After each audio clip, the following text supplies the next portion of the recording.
എനിക്കറിയത്തില്ല അത് കഴിഞ്ഞിട്ട് ഇപ്പോൾ എത്ര വർഷമായെന്ന്, 2 അല്ലെ 3. എനിക്ക് ഇപ്പോഴേ അത് ഓർക്കാൻ ഇച്ചിരി ബുദ്ധിമുട്ടുണ്ട്. എൻ്റെ പേര് സെയ്ജി ഗിരീഷിമ, ഞാൻ റൈറ്ററാണ്. ആൻഡ് ഈ ബുക്ക് ഒരു ഡൗട്ട് ഇല്ലാതെ എൻ്റെ ലാസ്റ്റ് ബുക്ക്. ഇപ്പോൾ എനിക്ക് ഇവിടെ നടക്കുന്നതെല്ലാം എന്നേക്കുമായി നഷ്ടപ്പെടുന്നതിന് മുമ്പ് റെക്കോർഡ് ചെയ്യണമെന്നേ ഉള്ളൂ. ഒരു ദിവസം ആരെയും എൻ്റെ ഈ കൈയെടുത്ത് കണ്ടുപിടിക്കുമെന്ന് ഞാൻ വിചാരിക്കുന്നു. പ്ലീസ്, ഞാൻ നിന്നോട് യാചിക്കുക, ഞാൻ നിനക്ക് വേണ്ടി എന്ത് വേണം ചെയ്യാം. ബട്ട് പ്ലീസ് എന്നെ കൊല്ലരുത്, എനിക്ക് പിന്നെ മരിക്കണമെന്നില്ല.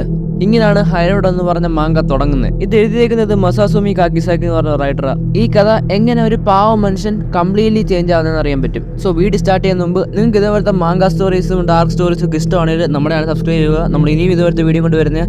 സോ നമുക്ക് കഥ സ്റ്റാർട്ട് ചെയ്യാം. ഇതിൻ്റെ എല്ലാത്തിനും തുടക്കം ഒരു ദിവസം ഞാനും എൻ്റെ ഭാര്യയും കൂടെ ഈ ഐലൻഡിൽ ഒരു വെക്കേഷൻ വന്ന ദിവസമായിരുന്നു. ഞങ്ങൾ രണ്ടുപേരും വിചാരിച്ചു ഈ ട്രിപ്പ് ഞങ്ങൾ രണ്ടുപേരെ ഇമോഷണൽ വൂൺസ് ഹീൽ ചെയ്യുമെന്ന്. സെയ്ജിയും മീക്കിയും കൂടെ ആ ബീച്ചിൽ ഇരിക്കുക. അവർ രണ്ടുപേരും കൂടെ ഒരു അച്ഛനും മക്കളും കൂടെ ഭയങ്കര ജോയ്ഫുൾ ആയിട്ട് അവരുടെ ടൈം സ്പെൻഡ് ചെയ്യുന്ന നോക്കിയിരിക്കുക. സെയ്ജി അതും ഇതും പറഞ്ഞ് മൂടിച്ചിട്ട് മടം നോക്കുന്നുണ്ട്. ബട്ട് മിക്കി ഇപ്പോഴും വലിയ മൈൻഡ് കൊടുക്കുന്നില്ല. അവർ രണ്ടുപേരുടെ റിലേഷൻഷിപ്പ് ഒരു വർഷമായിട്ട് വളരെ ബുദ്ധിമുട്ടി പോയിക്കൊണ്ടിരിക്കുക. സോ സെയ്ജി വിചാരിച്ചു ഈ ട്രിപ്പ് അവർ രണ്ടുപേരെ തമ്മിലുള്ള ബുദ്ധിമുട്ടെല്ലാം മാറ്റി വീണ്ടും ഒന്നിപ്പിക്കുമെന്ന്. ഇവിടുത്തെ ലോക്കൽസ് അടുത്തുള്ള വാട്ടർഫാളിനെ മെൻഷൻ ചെയ്തായിരുന്നു. അവർ പറയുന്നത് ഏതെങ്കിലും ഒരു കപ്പിൾസ് ഒരുമിച്ച് വാട്ടർഫാൾ വിറ്റ്നസ് ചെയ്ത് അവർ ലൈഫ് ലോങ് എന്നും കൂടെ കാണുന്നു. മിക്ക ഒരു പുറ്റത്തോടെ ചോദിക്കുന്നുണ്ട്, നിനക്ക് ഇപ്പോഴും ഇതുപോലത്തെ പൊട്ടത്തരത്തിലെ വിശ്വാസം ഉണ്ടോന്ന്. സെയിച്ച് തല ഒഴുകിട്ട് പറഞ്ഞു, യെസ്, അങ്ങനെ ഏതാ നമ്മുടെ പഴയ ലൈഫെല്ലാം മറന്ന് പുതിയ ലൈഫ് സ്റ്റാർട്ട് ചെയ്യാൻ പറ്റുമെങ്കിൽ ഞാൻ അത് വിശ്വസിക്കുമെന്ന്. അവരൊരു ജീപ്പിൽ കയറി ആ പെരുമഴയത്ത് അവർ വാട്ടർഫാൾ കാണാൻ പോവാം. അങ്ങനെ 1 മണിക്കൂറായിട്ട് എവിടെ എത്താത്തതുകൊണ്ട് മിക്കിക്ക് പതിയെ ദേഷ്യം വരുന്നുണ്ട്. ഒരു ഹോട്ടൽ സ്റ്റാഫ് സെയിച്ചെടുത്ത് ഈ ഐലൻഡിന്റെ ഡാർക്ക് ഹിസ്റ്ററി പറഞ്ഞിട്ടുണ്ട്. ഈ ഐലൻഡ് പണ്ടൊരു വലിയ ബാറ്റിൽ ഫീൽഡ് ആയിരുന്നു. ഇവിടെ സോൾജേഴ്സിന്റെ ബോൺസ് എല്ലാം ചെതറി കിടക്കുമായിരുന്നു. ആൻഡ് അവിടുത്തെ ഓരോ മണ്ണും അവരുടെ രക്തത്തിൽ കുളിച്ച് കിടക്കുക. ഓഹോ, അപ്പൊ ഈ ട്രിപ്പ് നിന്റെ പൊട്ട നോവലിന് വേണ്ടിയുള്ള ഇൻവെസ്റ്റിഗേഷൻ ആയിരുന്നല്ലേ, മിക്കി സെയ്ജിയോട് പറഞ്ഞു. സെയ്ജി മിക്കിക്ക് ചെയ്യാൻ പറ്റുന്ന എല്ലാം ചെയ്തു കൊടുത്തിട്ടുണ്ട്. ബട്ട് മിക്കി എന്നും സെയ്ജിയെ കുറ്റം പറയും. അവന്റെ വർക്കിനെയും അവന്റെ നോവലിനെയും അവരുടെ മകന്റെ മരണത്തിന് കുറ്റം പറയും. അപ്പൊ തന്നെ അവരുടെ കാർ സ്റ്റോപ്പ് ആവും. സെയ്ജി പറയും, സോറി മിക്കി, വണ്ടിയുടെ പെട്രോൾ തീർന്നു. ആൻഡ് ഇനി അവർക്കൊരു ഷെൽട്ടർ വേണമല്ലേ, ഇങ്ങോട്ട് വരുന്നവർക്ക് സെയ്ജി ഒരു വീട് കണ്ട് നമുക്ക് അങ്ങോട്ട് പോകേണ്ടി വരുന്നു. അവർ രണ്ടുപേരും റെയിൻകോട്ട് ഇട്ട് വെളി ഇറങ്ങി. ആൻഡ് സെയ്ജി ഒരു ഫ്ലാഷ് ലൈറ്റും ആൻഡ് സ്പാനറും കൂടെ എടുത്തു. എനിക്ക് ഓർമ്മയില്ല എപ്പോൾ ഈ ഐഡിയ എൻ്റെ മനസ്സിൽ വന്നിരുന്നു. പക്ഷെ ഞാൻ വീണ്ടും വീണ്ടും ഈ സ്ത്രീയെ കൊല്ലുന്ന കാര്യം ആലോചിച്ചുകൊണ്ടിരിക്കുമായിരുന്നു. സെയ്ജി മിക്കിയുടെ തലയ്ക്ക് ആ സ്പാനറും കൊണ്ട് അടിച്ചു. നിനക്ക് എത്ര ധൈര്യം തോന്നി എന്നെ കുറ്റം പറയാം? ഇതിനെല്ലാം കാരണം ഞാനല്ല, നീ അജുണിനെ കൊന്നേ. സെയ്ജി ഒന്നുകൂടെ അവളെ അടിക്കാൻ പോയി. ബട്ട് മിക്കി അവിടെ നിന്ന് കല്ലെടുത്ത് സെയ്ജിയുടെ മുഖത്തിന് സൈലോട്ട് എറിഞ്ഞു.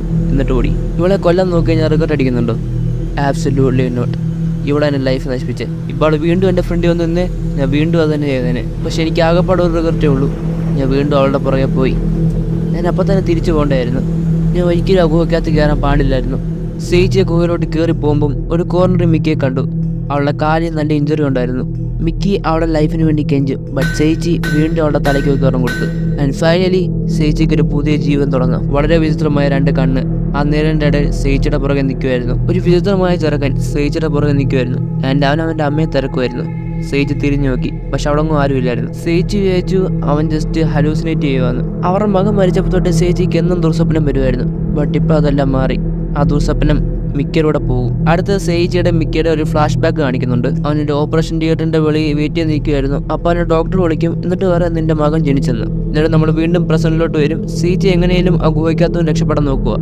ബട്ട് അവന് വഴി എറ്റി വിട്ടെന്ന് തോന്നുന്നു. സെയ്ജി അവിടെ തെന്നി വരും. ആൻഡ് അവൻ്റെ ഫ്ലാഷ് ലൈറ്റ് ഒരു ഷൂവിലോട്ട് പതിയും. സെയ്ജി ഡിസ്ട്രാക്ട് ആയ സമയത്ത് സെയ്ജിയുടെ പുറകെ ഒരു വയസ്സായ വളരെ വണ്ണം കുറവുള്ള ഒരാൾ ഒരു ഇരുമ്പും കഷ്ണം കൊണ്ട് സെയ്ജിയെ ആക്രമിക്കാൻ ശ്രമിച്ചു. പക്ഷേ സെയ്ജി അത് ഡോഡ്ജ് ചെയ്ത് അവിടെ നിന്ന് ഇറങ്ങി ഓടാൻ ശ്രമിച്ചു. ആൻഡ് സെയ്ജി ഒരു ഡെഡ് എൻ്റെ എത്തിച്ചേരുന്നു. സെയ്ജി വിചാരിക്കുന്നത് അവനിപ്പോഴും ഒരു സ്വപ്നത്തില്. ആൻഡ് അവിടെ കിടന്ന് അലിക്കുക സ്വപ്നത്തിന് എണീക്കാൻ. എൻ്റെ പുറകെ ഉണ്ടായിരുന്ന ആ ജീവി ഒരു ഹലൂസിനേഷനോ അതോ ഒരു സ്വപ്നത്തിൻ്റെ ഭാഗമല്ലെന്ന് മനസ്സിലായ ആ സമയത്ത് എൻ്റെ ആൻസൈറ്റി ഒരു ഫിയർ ആയിട്ട് മാറി. കുറച്ച് സമയത്തേക്ക് ഞാൻ ആലോചിച്ചുകൊണ്ടിരിക്കുകയായിരുന്നു ഞാൻ എങ്ങനെ ഈ അവസ്ഥയിൽ എത്തിയെന്ന്. പക്ഷെ എനിക്കത് ആലോചിച്ചുകൊണ്ടിരിക്കാൻ സമയമില്ലായിരുന്നു. എൻ്റെ മൈൻഡ് ഫുള്ളും പേടിയായിരുന്നു.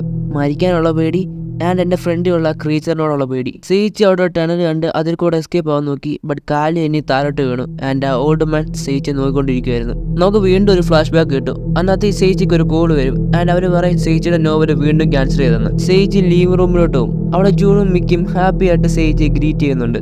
അവർ എൻ്റെ കൂടെ ഷോപ്പിംഗ് കഴിഞ്ഞിട്ട് വന്നായിരുന്നു. ആൻഡ് സെയ്ജി മിക്കി കൊണ്ടുവന്ന കുറേ ബ്രാൻഡഡ് ഷോപ്പിംഗ് ബാഗൊക്കെ നോക്കുന്നുണ്ട്. സെയ്ജി മിക്കി എടുത്ത് ആ നോവൽ ക്യാൻസൽ ആയതിൻ്റെ കാര്യമൊക്കെ പറയണമെന്നുണ്ട്.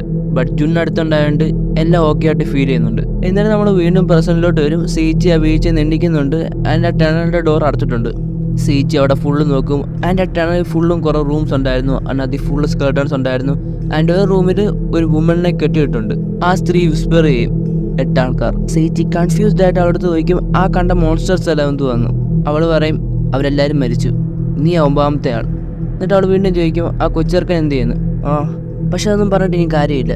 സേജ് അവളോട് കെഞ്ചും, പ്ലീസ് നിനക്ക് എന്തെങ്കിലും അറിയാമെങ്കിൽ പറ, ഞാൻ നിന്നെ ഈ സ്ഥലത്ത് രക്ഷിക്കാം. അവൾ പറയും അവരെല്ലാവരും മരിച്ചു, അതിന് നീയും മരിക്കുന്നു.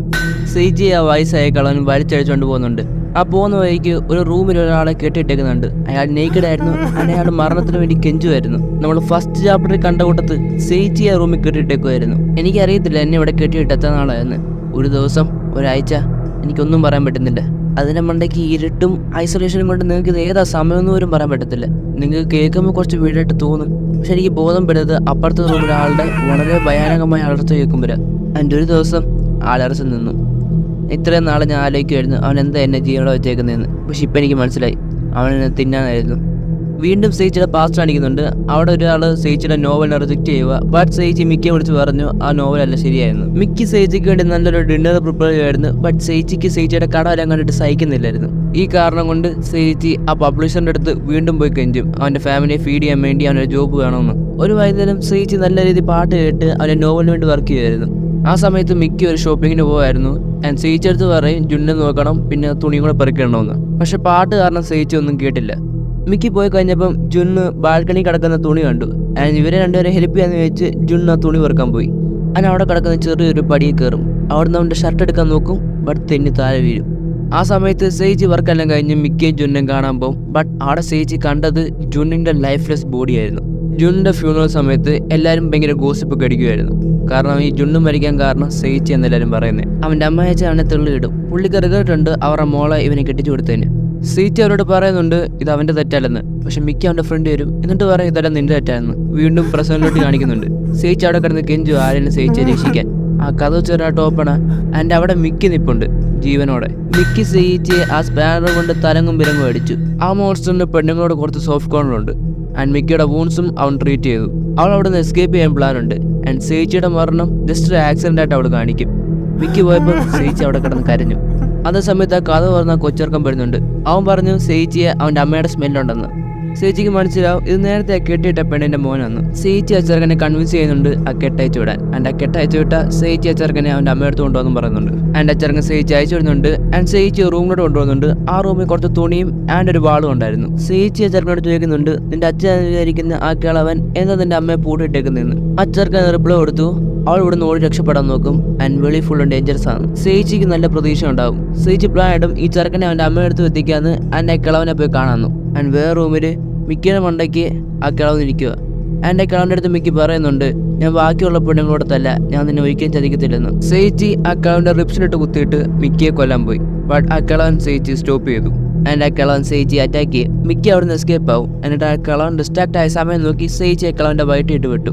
സേച്ചി അലറും ആൻഡ് മിക്കിയുടെ പുറകെ ഓടാൻ നോക്കും. പക്ഷെ ആ കൊച്ചിറക്കൻ കെഞ്ചും അവൻ്റെ അമ്മ ഒന്നുകൂടെ കാണാൻ. ആ സമയത്ത് സേച്ചി ആ ചെറുക്കനെ തൻ്റെ മോനെ പോലെ കാണും. ആൻഡ് വീണ്ടും പാസ്റ്റ് കാണിച്ചിട്ട് ജുന്നിൻ്റെ മരണത്തിന് ശേഷം എന്ത് നടന്നെന്ന് കാണിക്കും. സേച്ചി മിക്കിയെടുത്ത് പറയും ഒരു കുഞ്ഞൂടെ ഉണ്ടാവാൻ പാസ്റ്റെല്ലാം മറക്കാമെന്ന്. ആൻഡ് മിക്കിയെ റിഫ്യൂസ് ചെയ്യും. എന്നിട്ട് പറയും മിക്കിക്ക് ആദ്യമേ പിള്ളേരൊന്നും വേണമെന്നില്ലായിരുന്നു.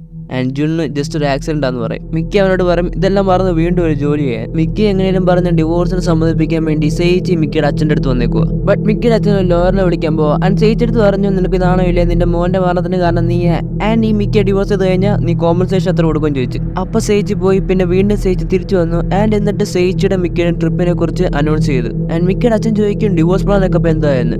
അപ്പൊ സേച്ചി പറയും സേച്ചിക്ക് വേറെ കുറെ പ്ലാനൊക്കെ ഉണ്ടെന്ന്. നമ്മുടെ ഇപ്പോഴത്തെ പ്രസന്റിലെ മിക്കി ഫൈനലി കേവിന്റെ എക്സിറ്റ് കണ്ടുപിടിച്ചു. പക്ഷെ അവിടെ നിന്ന് എസ്കേപ്പ് ആവുന്നതിന് മുമ്പ് മിക്കിയുടെ തലയിൽ ആ കിളവൻ വന്ന് കുത്തി. സേച്ചി ആ ചെറുക്കനെ ആ ടണലിലോട്ട് കൊണ്ടോ എന്നിട്ട് പറയാം നിന്റെ അമ്മയോടെ ഉണ്ടെന്ന്.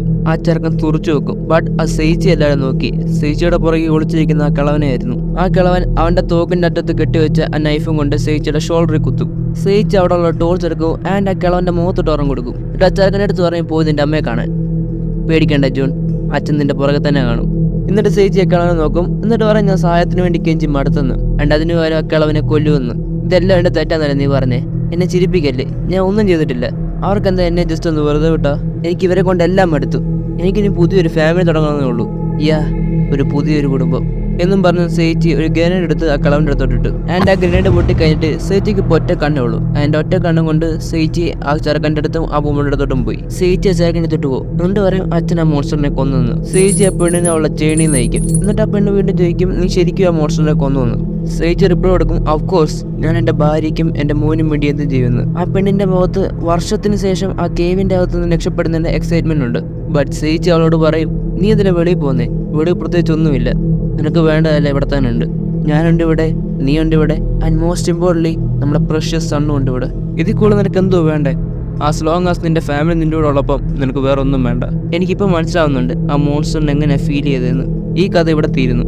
ഇത് 1989 ആൻഡ് ഇതാണ് എൻ്റെ കഥ. അടുത്ത സീനി ഫ്യൂച്ചർ കാണിക്കുന്നുണ്ട്. ഈ വർഷം 2010 നവംബർ 30. ഒരു കപ്പിള് അവരുടെ വണ്ടി സ്റ്റക്കായി ആ ഐലൻഡിൽ പെട്ടുപോകുന്നു. ആൻഡ് സഹായത്തിന് വേണ്ടി അവർ ആ കാട്ടിലോട്ട് നടക്കുന്നു. ഫൈനലി ഈ ബുക്ക് വായിക്കുന്ന ആളടുത്ത് എനിക്കൊരു കാര്യം പറയാനുണ്ട്. ഞാനിവിടെ കുറേ നാളായിട്ട് ഒറ്റയ്ക്ക് താമസിക്കുക. I feel so lonely. I want to welcome you. ഈ ബുക്ക് വായിക്കുന്ന ആൾ ഒരു ഗുഹ കണ്ട അങ്ങോട്ട് കയറി വരാൻ ഒരിക്കലും മടിക്കണ്ട. ഞാൻ സേജി ഗിരീഷ്മ ആൻഡ് നീ എൻ്റെ ഫാമിലിയാണ്.